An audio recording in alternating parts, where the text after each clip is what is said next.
You're obviously a lot into money and investing and finance. Like, how would you explain what you do? So my background actually wasn't in the financial industry. Growing up, Asian parents, so they said be a doctor, lawyer, or engineer. So I thought, I want to be a real doctor, but I'll study to be a chiropractor. So that was my career path. And then one day my dad came home and he said, hey, Victor, it doesn't matter how much money you make, you have to know how to manage your finances. And I thought to myself, I'm like, you know what? I know how to make money, but I have no idea what to do with my money. Like, what do you do with it? Like, it's not taught in schools. It's not taught at the banks. And then he said, the best person to care about your future is always yourself. And I said, okay, so what can I do? And he said, I want you to come shadow what I do, because he's in the financial industry.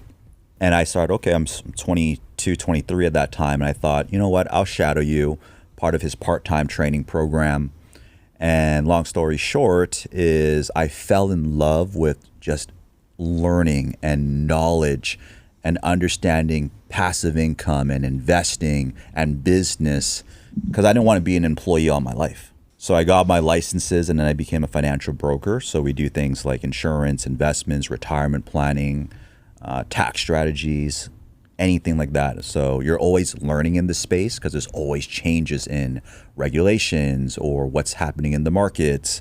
So that's how I got started in the industry. So I guess, like, tell me about, like, you kind of just alluded to it where you were talking about a lot of people can make money, but they don't really know how to keep the money, manage it, grow on the money.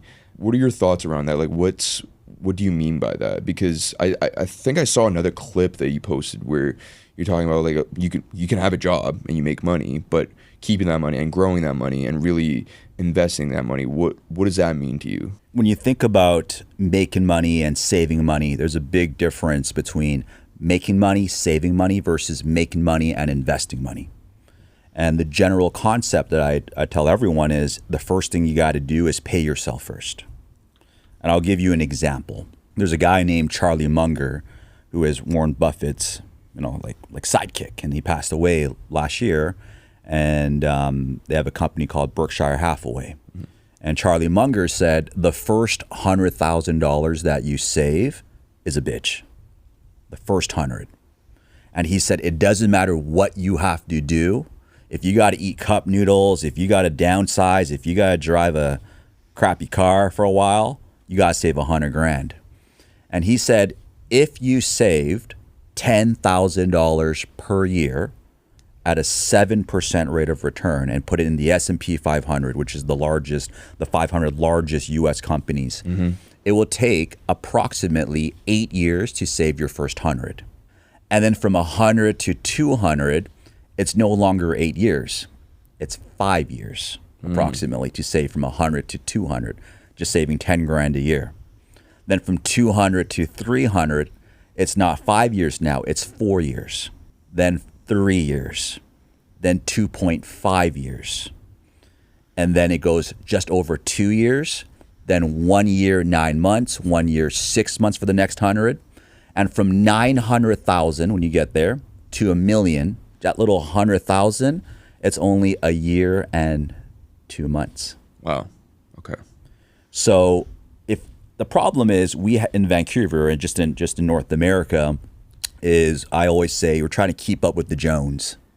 You upgrade your car prematurely, or you buy things that you really can't afford just so then you can impress people that you don't really care to impress, but it's just the mindset of impressing everybody. So nobody ever makes enough money and then saves money and invests money properly. It's funny you say that, man. It's amazing you say that, because Vancouver does have this, do you find that a lot of people in Vancouver do, bite more than they can chew in terms of what they can afford just to impress and keep up with the Joneses? And do you see that a lot in Vancouver? And is it a combination of, Vancouver obviously notoriously being so expensive? The second part of that question is, do you think Vancouver is as expensive as people think it is? Or are people just not able to save and and manage their money like you just talked about? Yeah, I think there's a study a couple days ago that said Vancouver is the fourth most expensive city in the world, not just in North America, in the world. The problem is we don't have a money-making problem. We have a we don't make enough money problem. And what I mean by that is you think about the job situation or employment. The more money we make in our country, the more taxes you have to pay. Right? There are no tax benefits for an employee. Right. The system is really structured to be an entrepreneur, to be a business owner, to find side hustles. And there's a book that I'd highly recommend that really changed my life, was from Robert Kiyosaki, Rich Dad, Poor Dad. And Robert Kiyosaki has two dads. One dad is poor and one dad is rich. And the poor dad said, go to school, get good grades, and when you graduate, find a great paying job and then save money and then live off your pension or, what not. But we know today, 91% of Canadians or North Americans, in the US it's 95, when they turn 65, they don't have enough money for retirement. They have to go back to work. They're looking for help from either their children or the pension or the government, and that's not a great strategy. Right. The rich dad said exactly the same thing, but he also said, you got to find a great job, but you need to learn how to invest in real estate. You need to learn how to invest in the stock market. You need to learn how to be a business owner. So in Vancouver, what I find is, yes, it's very expensive, but then you could either have this mindset of it's so expensive, I'm never going to be able to afford, or it's so expensive that I give up or I'm going to settle. Right. Or you could have the mindset as I can figure it out. You see, most people, this is what I find, is they know what they have to do, but the problem is, or the question is, are they willing to do it? It's not that we don't have the knowledge or the resources. We all know we got to make more money. We all know we should probably have a side hustle. We all know that we should probably be an entrepreneur or start a side business. So we all know these things, but most people, they're too comfortable. So it's not a knowledge problem. It's really an execution problem. Right. People don't execute. Right. Like, we all know we got to do these things, but we got to execute. We got to just do it. Yeah. And the best time to do anything is now. You're never going to be ready. Right. So either you learn a skill or you find a mentor and you build on top of that. I guess one thing like I kind of want to talk about, and like, you talked about investing in real estate in the stock market. There's always been a Bitcoin, crypto, all that kind of thing. I've noticed ever since I kind of became privy to the stock market and investing and passive income and things like that, there's always this skepticism around it. Well, it's bullshit. It's gambling. I mean, it's sort of just like sports betting. You really don't know what's gonna happen. This person's a fraud. I mean, you see so many influencers and these like business guys online talking about, buy my course, do this. It's very showman-like. What are your thoughts around that? Because I'm kind of first exhibit A of just that. I've had that skepticism before, especially my family, just immigrant parents thinking, it's all crap, it's all fraud, it's all rigged, don't even listen to it, it's all a scam. They're trying to take you out of your money and screw you over. What do you think about that? Yeah. So in the social media space or like influencers, we see a lot of people sell courses online or join their club or join their program. And the first question I always think about is, do they make more money for pitching me their course or their subscription or their program, or do they actually make more money from the business itself? Because if they make more money from me joining their course or their program, then I'm not interested. And in terms of skepticism, that's quite common, especially in the investment space. But you think about some of the wealthiest people in the world, they made money from three areas, I call it. It's either A, in the stock market, B, in the real estate market, or C, in businesses. Those are the three sectors that you would look into, and that could span into any type of businesses, actually. In terms of investing, I'll give you an analogy, or this is proven numbers now. In 1982, if you started to save $400 per month, so it's not like thousands of dollars per month, $400 per month, you call it, like everybody could save a couple $100 per month, but let's just say 1982, you start saving $400 per month and you put it into the US stock market and you closed your eyes. And as of 2025, you would have saved approximately about $196,000 of your own money. Jesus. Of your own capital. Right. How much do you think you would have if you were to put a ballpark number? Now keep in mind, from 1982 to today, you've had multiple presidents. You had 9/11. We had the pandemic. We had many recessions. We had the dot-com bubble. We had many wars. We had many crises. And the markets have gone up and down. But as of today, what would you think if you throw a number out? $1 million, $2 million? Man, I would say, around, I was going to say $1 million. Million. So in that example, in 1982 to today, saving $400 per month, putting into the U.S. stock market as an example, just the 500 largest companies. Those are like your Apples, your Walmarts, your Teslas, your Nvidias as an example. Today, that money will be worth $4.3 million. Damn, man. 4.3. And you think about that, it's why aren't we taught how to invest money or how to save money or the importance of starting early?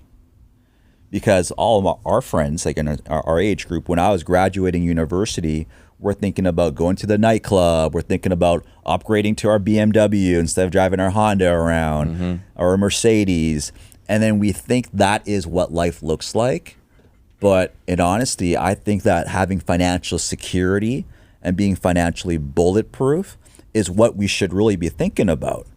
It's having money so when shit hits the fan or a family member needs help or something goes wrong in your life, you have money, like you have reserves, you're financially bulletproof. Right. But most people aren't. Right. They don't have a couple $100 or a couple $1,000 or tens of thousands of dollars saved and invested. So let me ask you, you gave the example, if you save $400 a month since 1982, it would be approximately around 4.3 million. Someone hearing that, like even me hearing that right now, I'm just thinking, damn, really missed out on that. I mean, I was born way past 1982, but like what's something that people can do now where in 25, 30 years, you could say if you started doing this in 2025, now this would be worth $3 million, $4 million. Like it's not as easy as, what can we do? What can someone do to make money? But what would you say? Like, what direction? It's a common thing that people say, I missed the boat, or like, it's too late, or it's too whatever, right? So let's put it from this perspective. Although we're not in 1982, we're in 2025 today. What can you do today? It's the exact same principles. Pay yourself first. Diversify your investments. Learn to understand why the markets go up and why the markets go down. Investing is always going to be the same.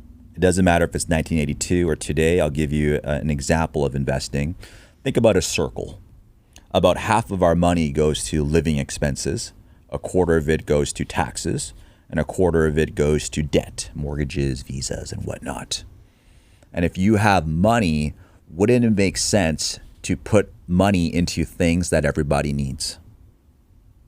For example, everybody in the world, we need banking. We need visa. We need mortgages. We need lending. We need banking. We all need food. We all need clothes. We all need computers. We all need Nvidia. We all need cars. We all need gas. We all need consumer goods. We all need toothpaste. We all need clothes. So you're not in, when people say gambling their money, the reason why they say that is because they've heard stories of somebody put money into a penny stock, or somebody put money in some crypto, or back in the pandemic, they were buying NFTs, right? Digital art. And a lot of people made a lot of money, but a lot of people lost everything. So for me is I don't invest in those things. I invest in businesses that people need.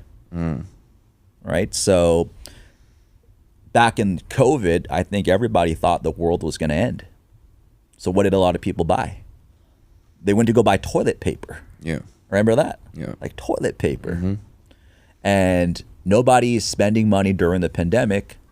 But guess what? All those businesses evolved.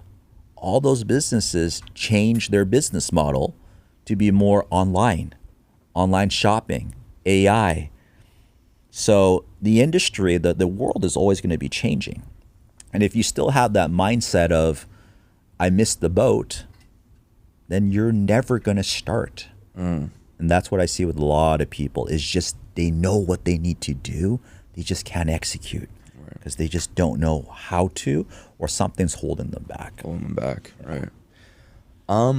What's, I don't know if you have an answer to this. I mean, if there's any study done on this, but what's one thing that people mindlessly spend on that they don't know is costing them insurmountable amount of money every year? Maybe it's,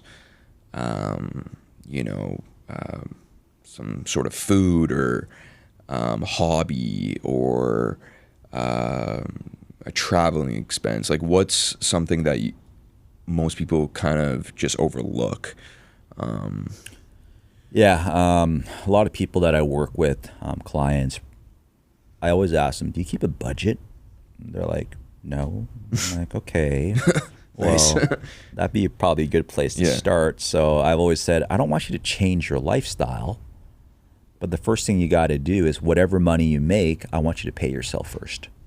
So if you're making $3,000 a month, allocate 10%. And if you really break it down, I give this example. Let's say the minimum wage is $15 an hour.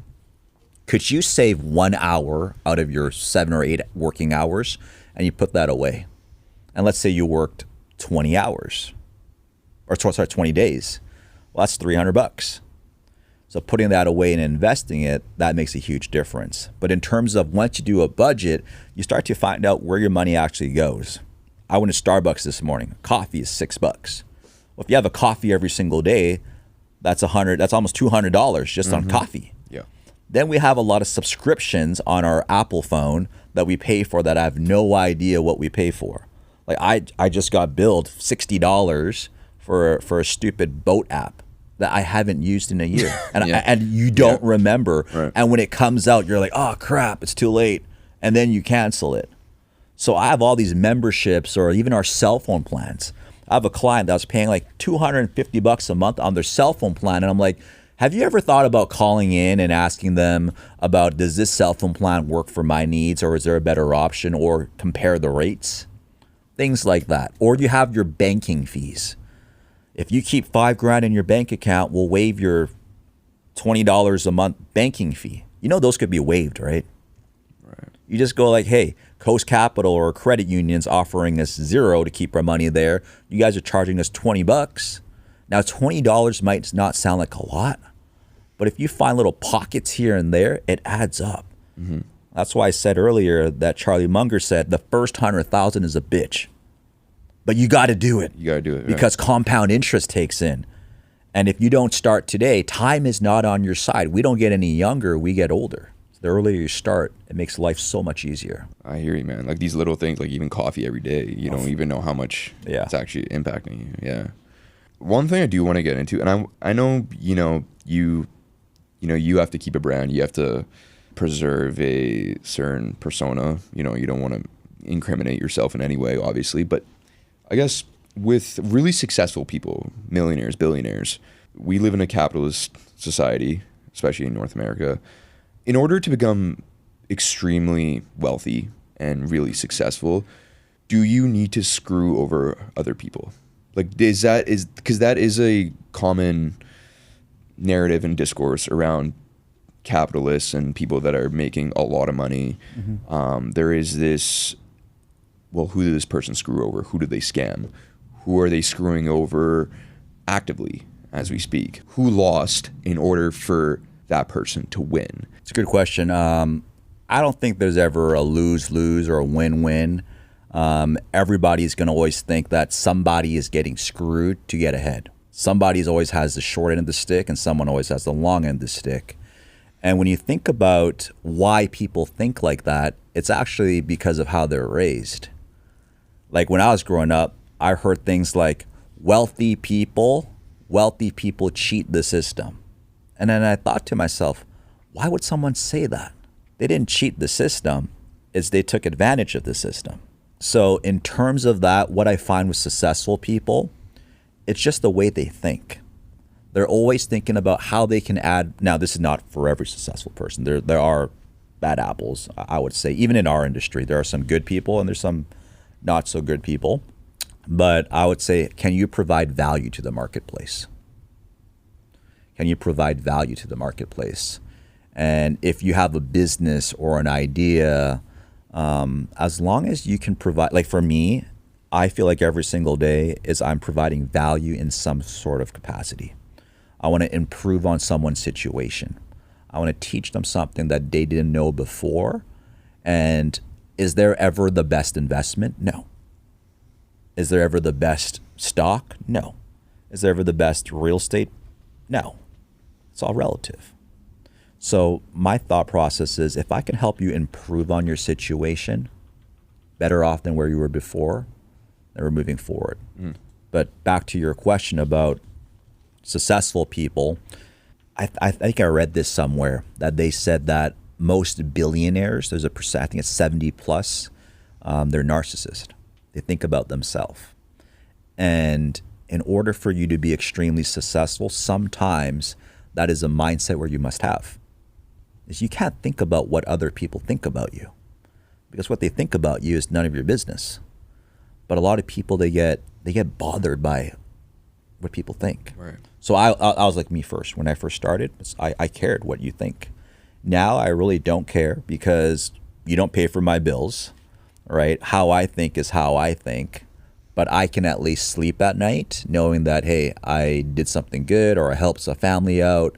That's kind of my thought process. Right. I mean, that's you said that perfectly, man. And I kind of want to, I don't know if you can give an example or you can think of a situation or experience that you had personally where, especially in the investment world and the stock market and, the finance world, it's a lot of dog eat dog. It's the survival of the fittest. It's the one that has the most ambition, that one that really just goes for it and does not give a shit. When is a time where you do need to dig your heels in and stand your ground and really beat someone? Like when is a moment or an instance where you do have to destroy your competitor and really go for your own benefit? Like when is that the case? Because I'm assuming there is a lot of moments like that in the world of making money and being a go-getter. When are those moments? Have you had those moments? Have you had experience of losing in those moments and learning from it? I really think that if you don't stand for something, you'll fall for anything. And anything in life, anything that you do different than the norm. Like getting ahead in life is different than the norm per se. Starting a business is different than the norm. You starting a podcast, I can tell you that when you first started, all your friends laughed at you. Well, what the hell are you doing? Yeah. You're going to start a podcast? It's cringy, it's corny. Oh, what the hell? You're not very good. Yeah, you're not really, yeah. Right? Now, did it bother you in the beginning? A little bit, maybe. Maybe it rubbed you off the wrong way. But over time, I've always said, don't get bitter, just get better. And the best revenge is really massive success. So I don't think of anyone as a competitor per se, because in our space, the market is so big. There's 40 million Canadians and 400 million Americans, and there's only a handful of financial professionals, or just in any business. There's a huge market. So I don't get bitter, I just get better. And if one of my friends, if they made fun of me before or whatever, maybe it bothered me 10 years ago, but I've always said that anything that you want in your life is outside your comfort zone. And if hard choices today is easy life in the future, easy choices today are hard in the future. Mm-hmm. So choose your hard kind of thing, right? So I think in that standpoint is, I don't think of anyone as a competitor. It's just that I just want to add value. If I can help a low-income family save for their first down payment, it's the same work involved for me helping someone with $100,000 or $1 million. But it's just rewarding to me because I have many situations where someone called me up and says, hey, I'm ready for my first home. I'm looking to buy my first home. Can I take out some money for my down payment? And their portfolio has grown 2 or 3 times. Well, then I know I added something to their life. Or they had life insurance, for example. My first life insurance claim was my neighbor. And it was a Vietnamese couple, and they were cleaners.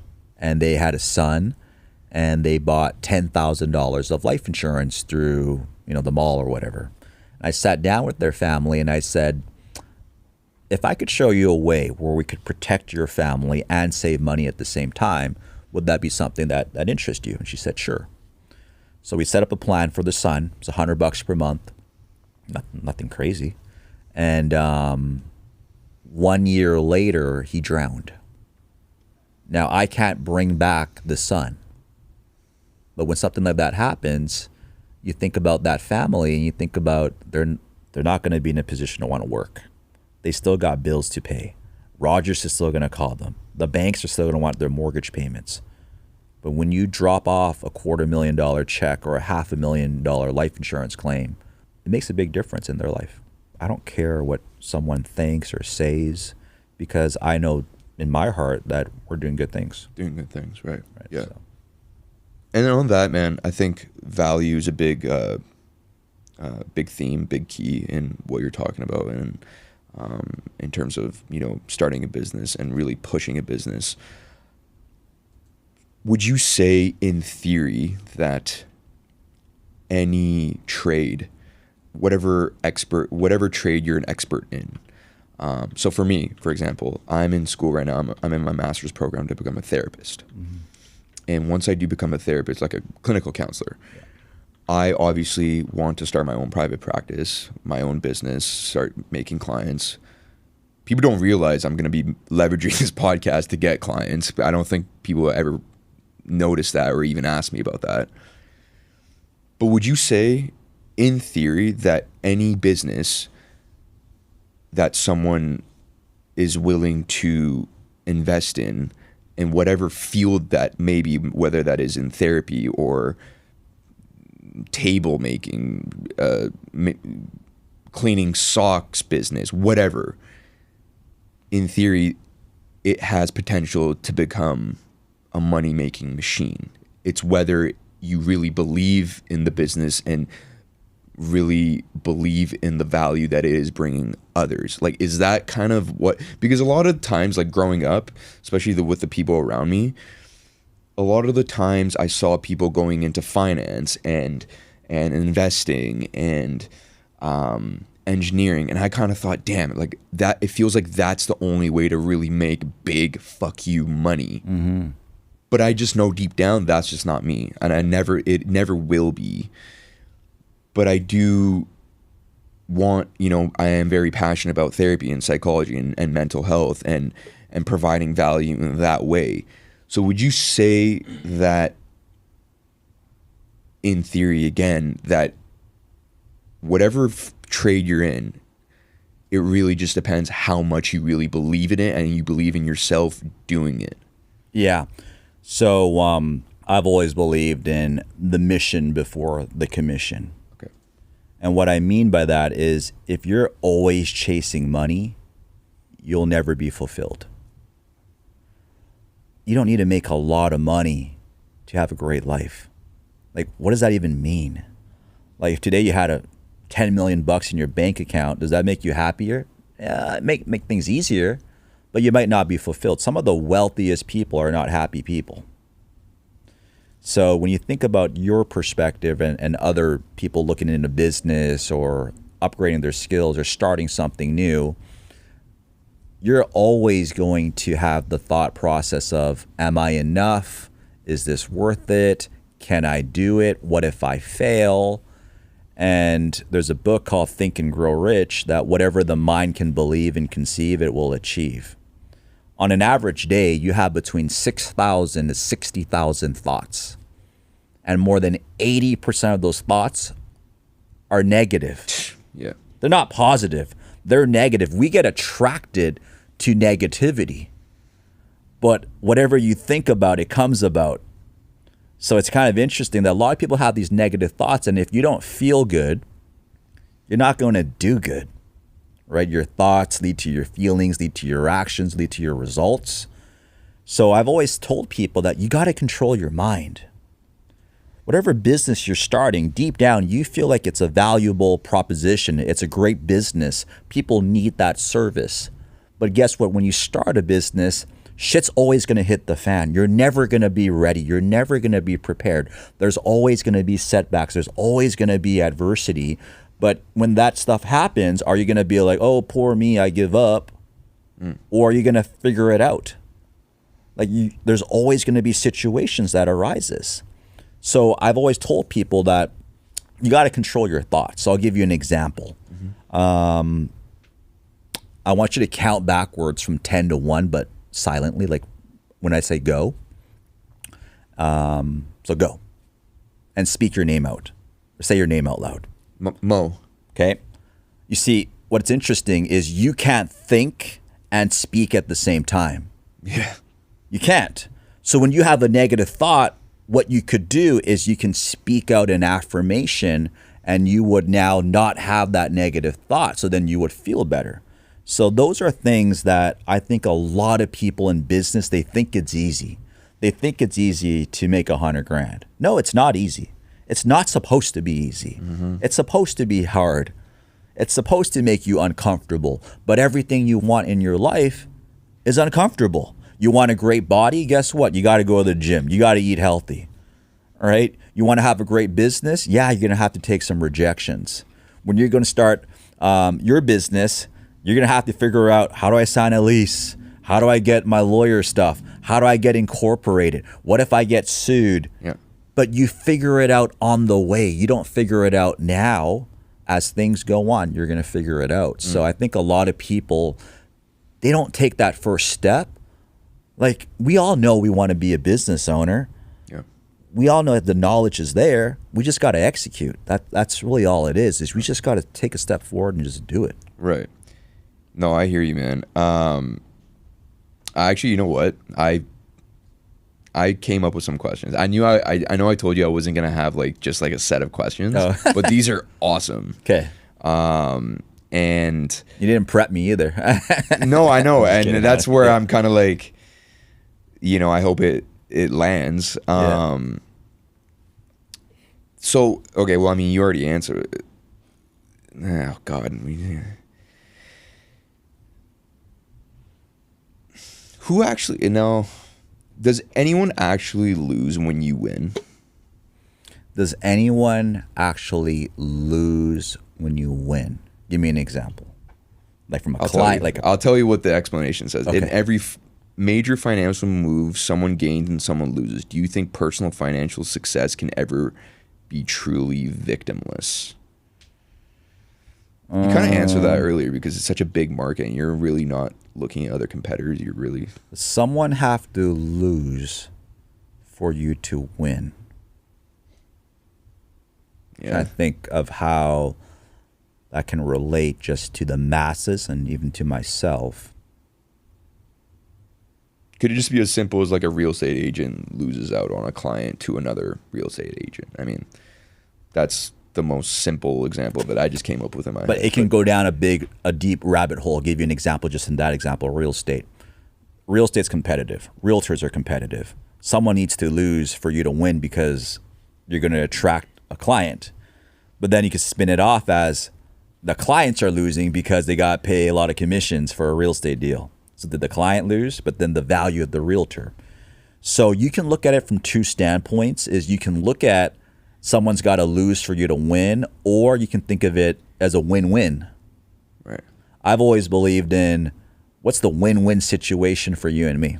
If we were to work together, let's say from a counseling standpoint, and you were my counselor, Okay. I don't have to lose for you to win.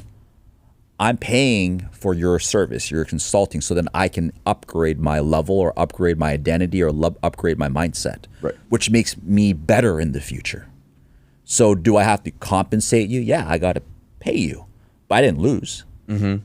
But then someone could say, no, dude, you just paid someone a couple $100 for them to talk to you for half an hour as a therapist or whatever, right? Right.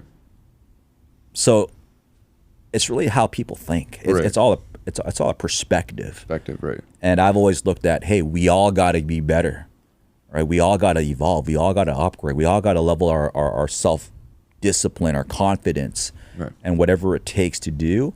Because the money that you make or the value that you provide is really a reflection of the choices you've made. Right. And if you keep making the same choices, you'll have the same results. So if you want to change that, then you got to upgrade your thinking. And to upgrade your thinking, you got to invest in yourself.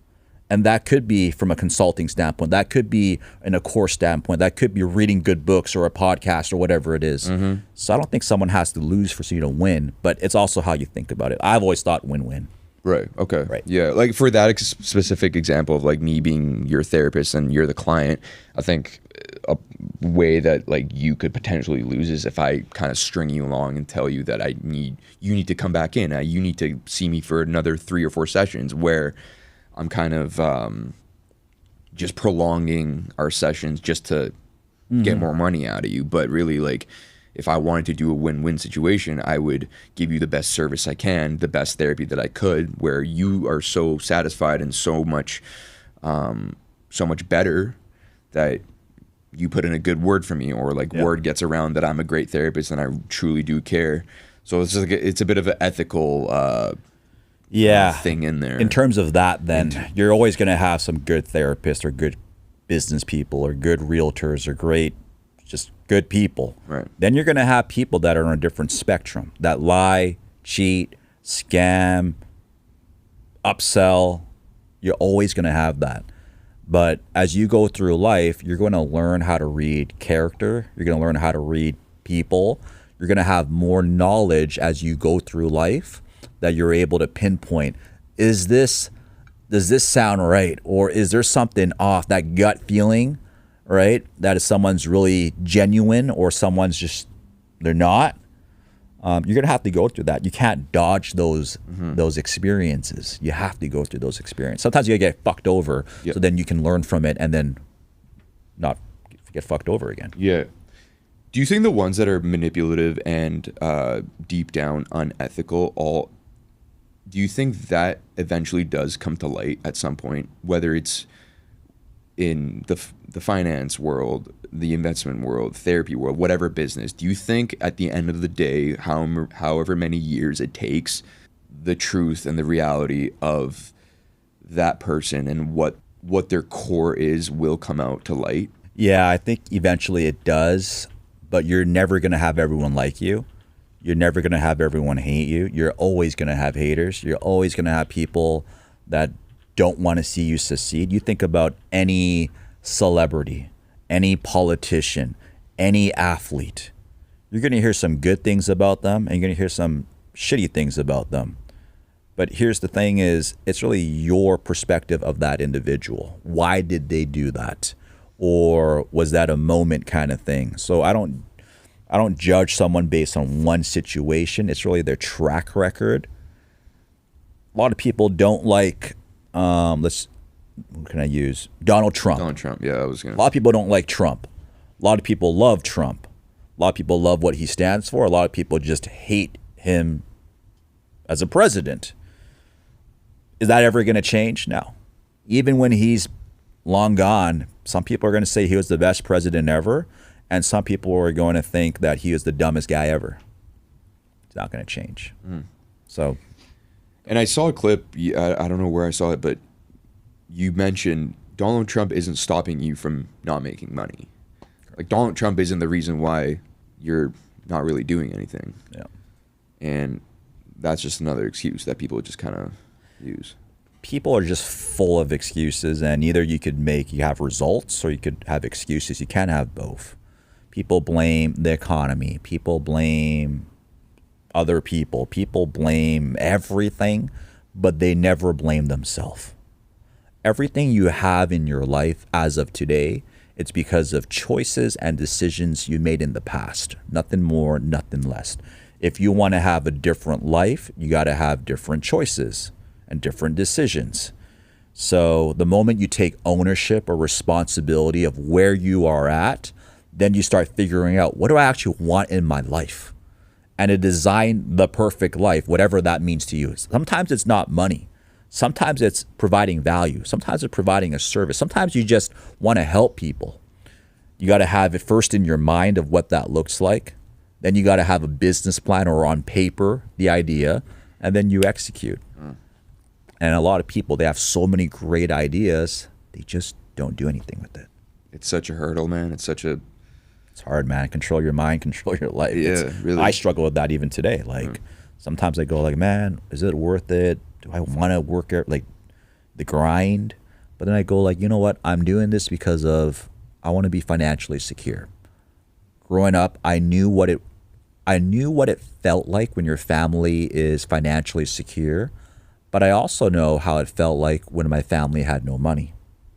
I knew what it felt like when you have multiple homes and multiple cars.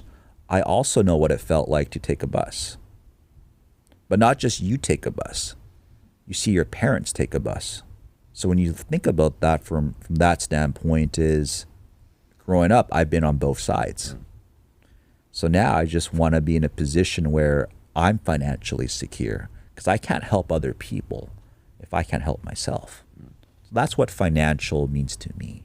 It's not like buying the nicest watches or the car. I like those things. But I'd rather have a couple $1 million in savings, right? And continue to stack on that and build security and generational wealth. I find it so weird that every generation from us to our kids to grandkids, why is it that we get poorer and poorer and poorer? Shouldn't we be getting wealthier? Shouldn't we be building wealth and having more? Is that a fact? It's fact. Wow. The next generation loses a lot of their wealth.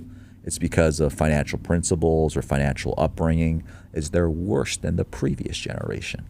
Wow. But it should be the other way around. Right. Just because if you really go down the rabbit hole, it's really by design, right? Like that's why they say the rich get richer and the middle class families get poorer or remain the same. It's because we're not taught what to do about our money. We're not taught about business. We're not taught about the investment or the banking model. But the wealthy families, they know how to create generational wealth. They know what they need to do. They know how to teach their children about discipline and consistency and investing. But us growing up, no, we're not taught that. That's a big barrier in our society today. Right. So let me ask you, man. 25 to 35-year-old comes up to you. Hey, Victor. I want to make some money. I want to grow my money 2-3x within the next 5 to 10 years. What's two or three things you would tell this guy? What and really like breaking it down. 25 to 35-year-old that wants to 2 or 3 times their wealth? Yeah. Yeah. So the first thing, because obviously I'm a financial professional, meaning that I'm never going to tell someone that it's easy or it's going to be a quick, rich kind of thing. Not going to be one of those Bitcoin things. Now, do I own some of those assets? Yes.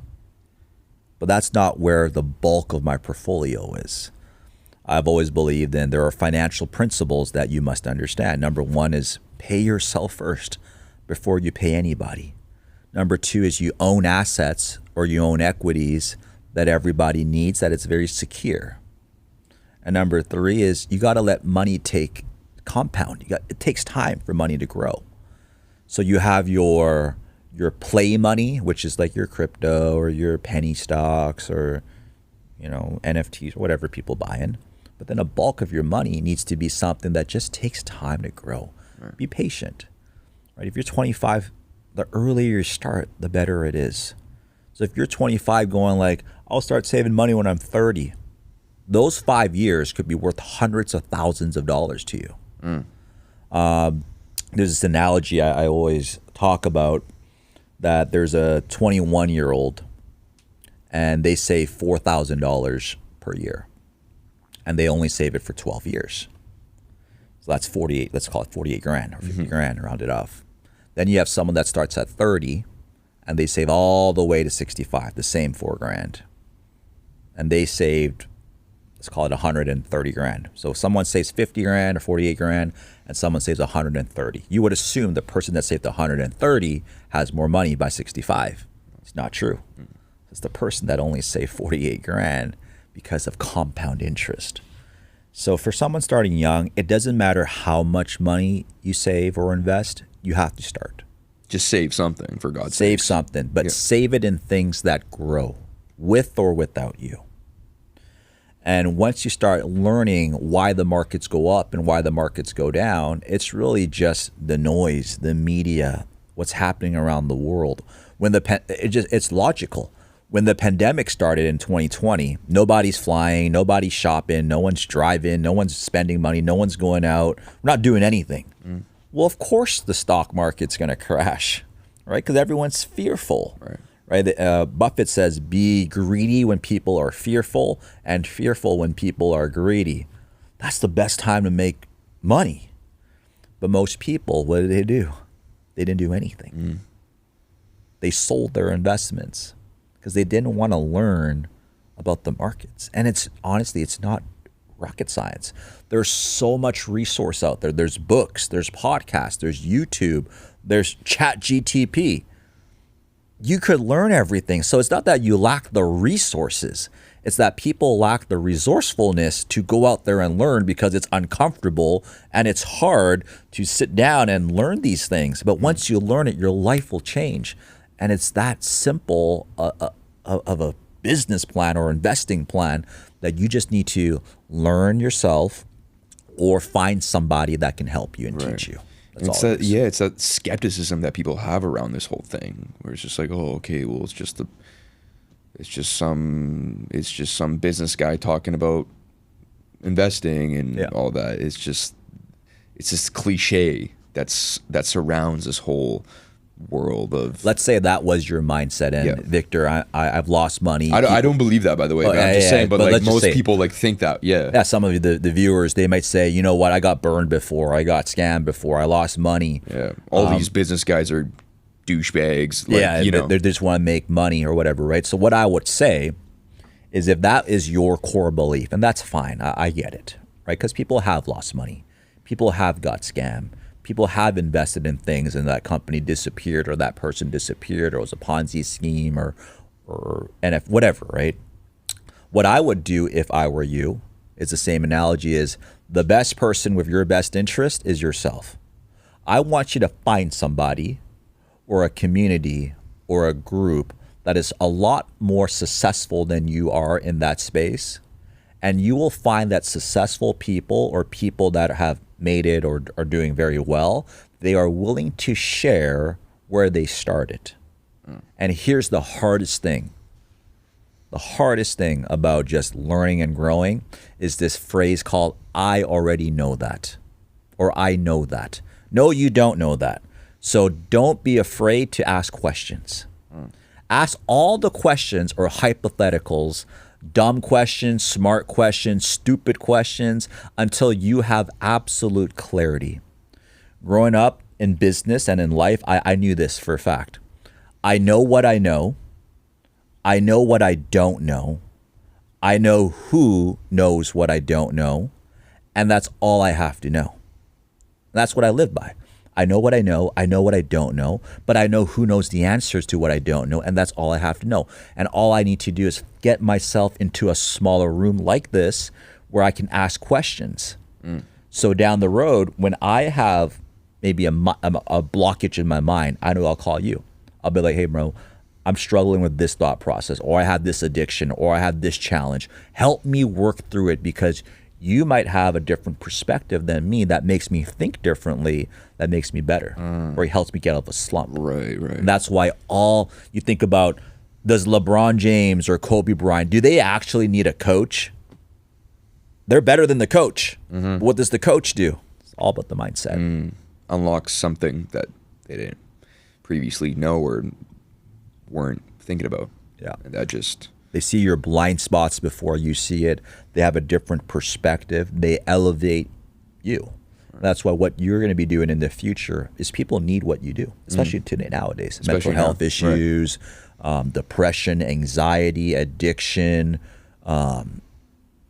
huge communication market. skills. Like people need help, man. Like it's getting bad, Right. and you see it all the time. I see it all the time. Like I deal with people's finances. You see marital problems. You see people taking money out of nowhere, and you're like, "Where are you taking that money to?" Well, I know it's gambling or addiction or something's going on.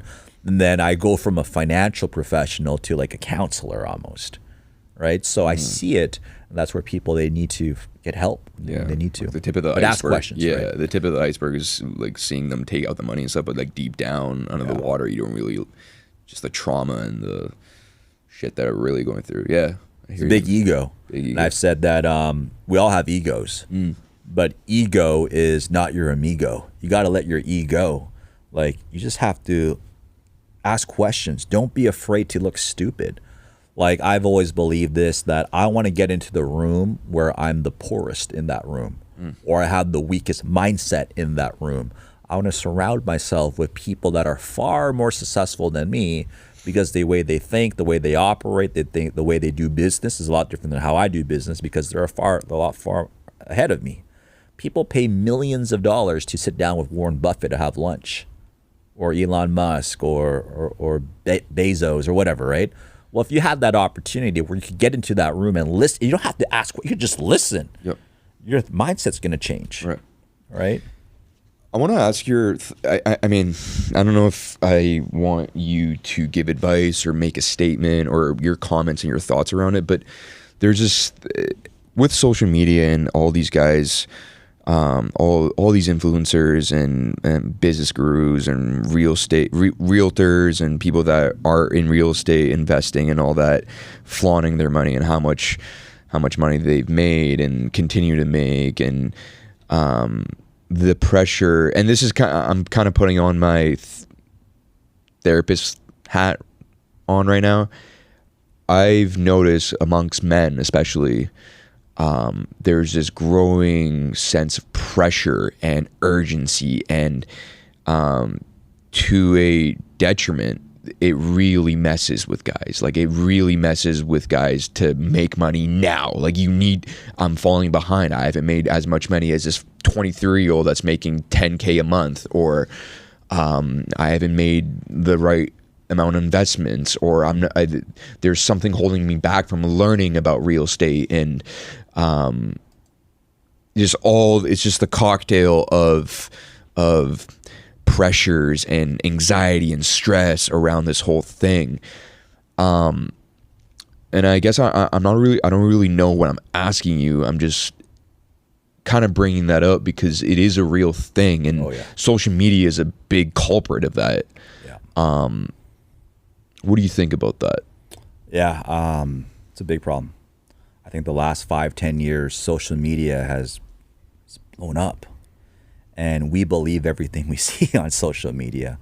Somebody take a private jet, 23-year-old, and you're like, holy, what do you do? Yeah. And then you find out down the road that it was it wasn't even a private jet. It was like a studio or some sort, and it looked like a private jet kind of thing. So I think that ultimately it's just something that we can fix. I don't think so unless you're aware of it. Like you and I are aware that not everything is real on social media, and we'll do our own investigation. We will listen to it and we'll take what we like about it, but we're also self-consciously aware that that's not who I want to be. That's not what I want to perceive. That's not what I want to look like. That's not what I want to do. But I'm well aware that a lot of younger men, or just men in general, we like to compare. Yeah. We're like, fuck, this guy drives a freaking Porsche. I'm still rolling in my Civic or whatever it is. Like, man, he probably gets all the ladies or the women, and I don't get shit. Like, it's fuck. It's really messed up when you think about it. And it's really changed the last 10 years. Like growing up, I never thought that way. But now as I'm a little bit older, I'm like, holy crap. Some of the younger guys that I hang out with or that I know, all they're talking about is stacking money, making dough, and they will lie, cheat, scam, do whatever it takes to get there, and then what? They're still the same person. So I don't know how to answer that question because I mean, yeah, that's it. Yeah, like the younger people around you, it's just like a dog chasing their own tail. It's a revolving door. Yeah. Have you seen Alex Hormozy or like Andrew Tate or something? Yeah. Controversial. They're telling how young men should think and act and behave. A lot of their stuff I like. I agree. But a lot of their stuff I don't like. So I think for us is you take what you take what's good, you leave what's bad, just like how every interaction, there's some good traits about you and some good traits about me, and there's some not so great traits, and you take what you like. I love the questions that you're asking, how you ask the questions, and how you deliver your questions and just everything. But I'm pretty sure as I get to know you, there are some habits that I go like, man, like, you know, you could probably change that up a bit. Yeah. But you don't, I look at the good in people. Right. And then we can all learn from each other. It doesn't matter what your income level's at or what your success looks like. Everybody can learn from somebody. Right. Right. So I hear you, man. I mean, it's a bit of a, yeah, it's really messed with me personally for a long time. And I will say, like, I've always kind of had financial stability in my life just from my family. Like, I'm pretty open about that. I'm very verbal about that. I'm not going to sit here and act like I didn't have a comfortable life, because I did. Yeah. Still, there's this growth. It's just this falling behind. And it's interesting you say, you know, men, and not generalizing just men, but a lot of people cheat, lie, scam to get to the top, to make the money. Would you say that good always beats evil in making money? It's hard to say if good always beats evil, because there are a lot of not good people or evil people that do very well, and vice versa. I think ultimately is, as long as you can look at yourself in the mirror, you can sleep at night knowing that you did well, that's all you can really pay attention to. Like, I see people in my space or just people around me that that don't do good things, but they are very successful, that cut corners, that need to win and someone loses for them to get ahead. Then I see on the other side that there are people that are very successful, and that's all relative. Like, it's not always money, right? You have individuals that don't make a lot of money, but I would think that they're very successful because they have their family situation in check, they have their finance in check, their relationships, their fitness, their faith, they're having fun, and they don't make a lot of money. So there's always two sides to think of it. So it's not always like right or wrong. Kind of like down the road when you're talking to people, there's someone's actions, you might go, holy F. But then, like, what the fuck are you thinking? But then you can't be like, dude, you're so fucking off. You just have to be like, okay, let me process how you think and why you did that and why you do it and why you continue to do it. And as you understand because sometimes it's really internal, like their upbringing, or what's rooted or what's programmed when they were growing up, or what they saw when they were growing up, or their parents, or are they separated? That could bring to how they think too. And then you dissect that and you go like, oh, you did have some trauma growing up, and that's why you think the way you think. But does that serve you, or does that hold you back? And do you want it to continue, or do you want to be different, or do you want change? Right. And that's where people have to come to their self-realization that they have to want to change. Right. Real change. Right. Right. So like it's one thing to be aware of it, but to seriously decide and commit to changing it, that's a different story. Yeah, right? it's not easy. Some people just hold on to their trauma. And 100%. Like, it's not easy. Yeah, I see people all the time that just go into the same cycle, and you think they made a change, but they didn't. They're just temporary. Right. So in order for real changes, you have to want it. And it's hard. It's not easy. It's very rigid. And like some quitting people, smoking, it's not easy. No. Quitting drinking is not easy. But the moment you make a change, it's usually when you have like a defining moment in your life where something hit the fan or something happened in your life where you go like, holy crap, I can't keep going down this route or shit's going to happen. Right. And that's when you go for help. Yeah. Man, I love the fact that you said, like, you know, you have people in your life that don't make as much money, but you consider them much more successful. And it's just really the perspective and the your definition of being rich and wealthy and successful, right? Like, that's so skewed in our world right now, man. Yeah, everyone has their own calling. Everyone has their own passion. I don't know what made the world think this, but money is not a good indicator of someone's success. It's not. Yeah. Like, yeah, does it help? Yeah, it does. But it's not a good indicator. It's the value that you bring. It's how you treat people. It's what your core values are as a person. It's what you do when no one's watching, behind the scenes, the charitable donations, those things, or helping when you don't get compensated to help. That's what I think is what's really lacking today in today's world is everyone wants to make a lot of money, but they got to provide value. Value, right. So don't think, I never thought about money. I thought about if I provide enough value, money will come. Right. One thing I do want to bring up, man, and I've had this conversation with a few of my friends. I grew up playing basketball. Basketball is my thing. Yeah. Yeah. And it's funny because there's so many players in the NBA that, I mean, every guy in the NBA makes at least like 10 mil a year. Like, I mean, it's outrageous, the contracts that you guys get, right? And like, so many times there's players that are just like unhappy or they're upset about their playing time or their role on the team. And I always tell my friends, I'm like, how can you just be upset when you play 2 minutes a game, but you're going home to $10 million a year? Your contract. And it's just, and my friends always respond by saying, well, they're still competitors. They're still playing money. Like, it's just, money is such a, like. You're talking about someone from the Golden State? Golden State, God, who am I talking? Kevon Looney? No, Kuminga. Kuminga, yes. Yeah. Yeah, but you know what I mean, man? Like, I just talked about that with my buddy too. Yeah? It's funny.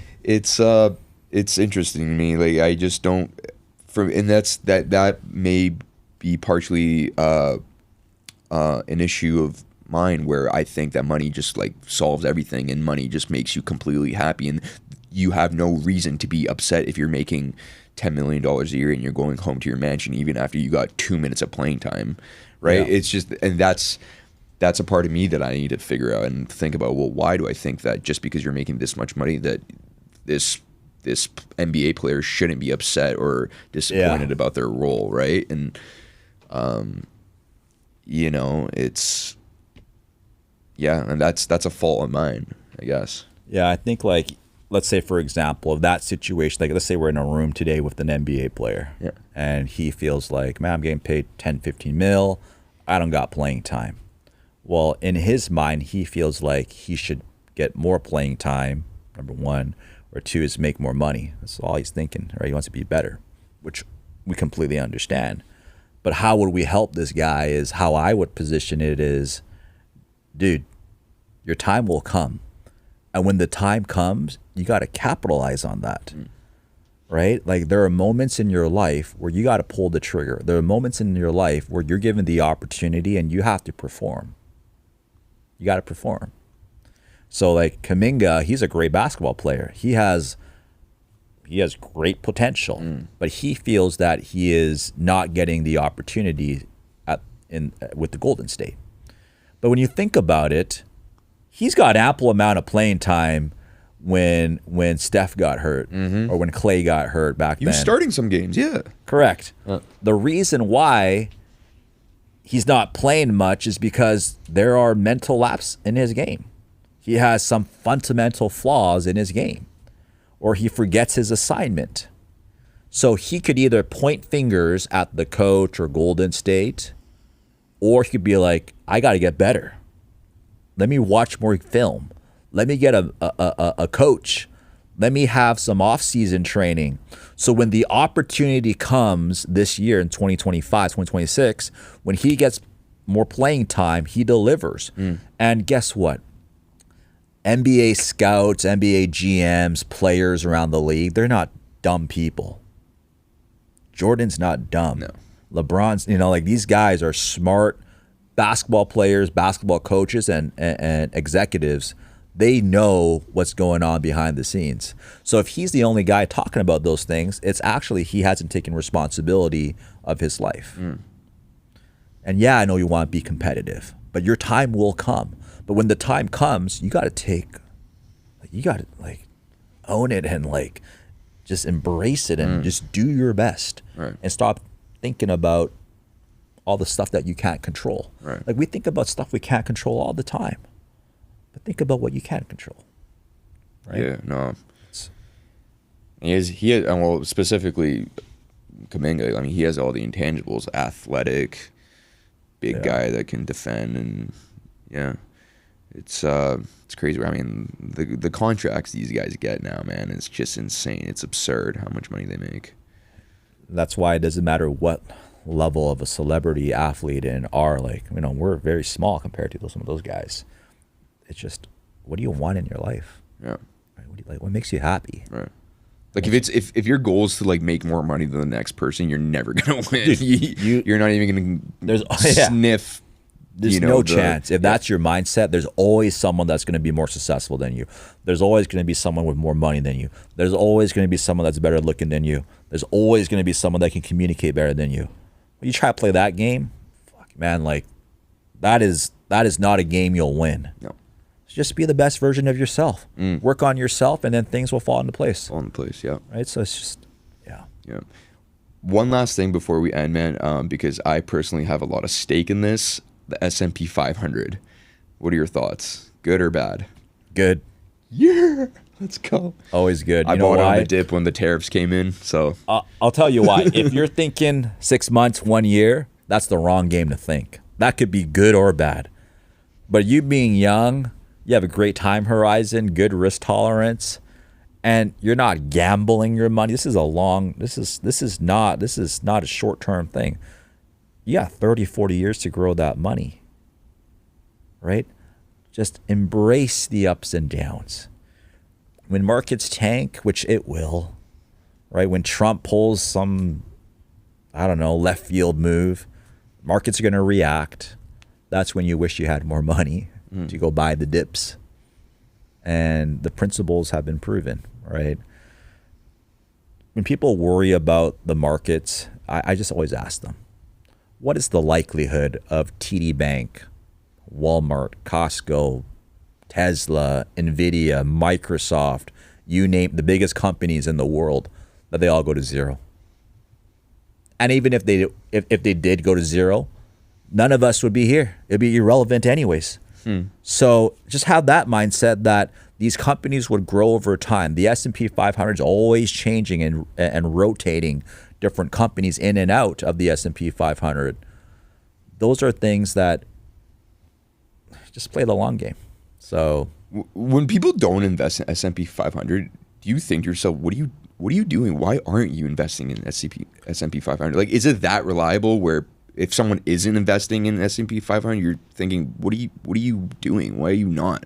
I think a lot of people is just a lack of knowledge. It's not that they don't want to invest, is that they don't know how to or where to start, or they don't know who to go to, or they don't know, or they've heard horror stories. And typically what I find is with our friends is we invest in something when our buddy says, yo, I made so much money last week or last month in this stock. Man, to the moon or whatever, right? And then we go buy it, and we bought it at the peak, and the next day it plummets. That's not investing. That's gambling, because you don't know what the fuck you're doing. Yeah. Right? So it's just a lack of knowledge per se, but financial principles stay the same. You're not buying things that you don't know. And if you are, then yeah, you better know that company. But you're buying a market. Maybe diversify your portfolio. Instead of just a US market, have some in Canada, TSX, or have some around the world, or have some in different sectors. Have some gold, right? So for me, there's not one asset class or one stock or one company that I love. I diversify. And a key thing is patience. You're not going to make $50,000 in a week. The markets are always good. Yeah. Markets are always good. Long term. Long term. Just like people say real estate. Is it a bad time to buy real estate or a good time to buy? You could argue both ways. But long term wise, real estate's a great asset class. Right? Long term wise. Right. Short term wise, not. You could go both ways. Right. All right, man. What's one thing to end us off? I'm gonna give you the stage. Just to, if there's anything you want to talk about, if there's anything that you want to bring up, that's, I guess you want more people to understand about the finance world and investing and really investing in yourself, even. Just to, end us off. Stage is yours. I think the first thing is the best investment you can make. It's not in real estate. It's not in the stock market. It's not starting a business. The best investment you can ever make is in yourself. And how can you invest in yourself? Read good books. Study successful people. Network. They say your network is your net worth. Like, we're in Vancouver. There's a lot of successful people in Vancouver, and it's all relative. And if you just reach out to them, don't be afraid to reach out. The worst thing they could say is, no, I'm not interested, or no, I don't want to connect with you. It's connect with them. Buy them coffee. So when I was in the business, or even now, is I would reach out to successful people in my industry, and I will say, hey, Mo, I came across your stuff. Is it okay if I buy you coffee or lunch? I just want to pick your brains a little bit. And you might say no, and you might say yes. But the more no's you get, eventually you're going to have someone say, yeah, I'd love to take you out, or I'd love to take your offer for coffee or lunch. Or I wouldn't mind giving you some ideas or collaborate. And then when you're there, you're kind of providing value, and you're asking great quality questions. You don't come unprepared. You come prepared, and you want to take that time seriously, because there's something that you can learn or apply immediately that would change the trajectory of your month, your year, or potentially your life. So that's what I would do if I were you. If you're listening to the podcast, is there's a lot of great people on your podcast, and they all have a different space or different industry or whatnot. It's reach out to them, find out about their story, ask questions, and then you'd be surprised that people actually want to see people do well. I genuinely believe that deep down, we all have good hearts. We all want good for people. I believe that not this someone has to win or someone has to lose. I really believe that nobody wins unless we all win. So how can we get better as a person to go help our family, to go help our community, to go help our city, then our province, then our state, then our country, then the world? And if we can all think of becoming better, I think it's just a better place, right? We all have an elevated mindset where we could all agree to disagree on things and still be okay with it. What bothers me the most is this left side or this right side, this right or this wrong. And there's a lot of controversial stuff out there. Like, we could talk about, do you believe in the vaccine? Or do you believe in, I don't know, like what's happening in the States about the he, she, her stuff, right? It doesn't matter what it is, but we can all agree to disagree and still be okay with it. And that's what I really want to challenge people is, don't be so boxed in. Just think outside the box and be a little bit more open-minded. Right. And life will be a lot better. Hear you, man. Dude, it's been great. It's been awesome. We'll end it on that. I mean, there's nothing much to say. I mean, that was perfect. It was an hour and 40. Wow, really? Yeah, hour 40. Well, around hour 20.